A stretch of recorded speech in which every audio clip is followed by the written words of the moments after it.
வணக்கங்க. இன்னைக்கு தமிழ்நாட்டுல நடந்திருக்க ஆட்சி வாங்க பழகலாம்ன்ற பாணியில நடந்துட்டு இருக்கு. ஏன்னா எதை கேட்டாலும் நாங்க இன்னும் பழகிக்கல, நாங்க ஆட்சிக்கு வந்து இன்னும் 6 மாசம் கூட ஆகல, எங்களுக்கு டைம் வேணும், எங்களுக்கு 6 மாசம் டைம் வேணும் அப்படின்னு கேக்குறீங்க. பாலியல் வன்கொடுமைகள், கொலைகள், குற்ற சம்பவங்கள் இதெல்லாம் இப்ப தலை விரிச்சுக்கிட்டு ஆடுது. தமிழ்நாட்டோட சட்ட ஒழுங்கு தலகிழா இருக்கு. போலீஸுக்கே பாதுகாப்பு இல்ல. அதை விட இன்னும் சொல்லணும்னா போலீஸாலேயே பாதுகாப்பு இல்ல.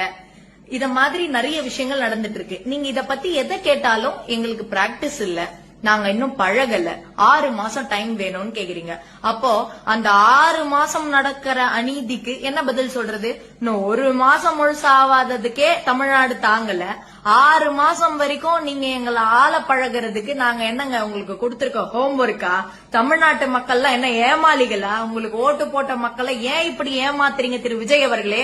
தயவு செஞ்சு இதுக்கு பிரஸ் மீட் கொடுத்து இவ்வளவு நடக்கும் போதிலும் நீங்க அமைதியா இருக்கிறது ரொம்ப தவறு, ரொம்ப தவறான செயல். சிஎம் சார் அவர்களே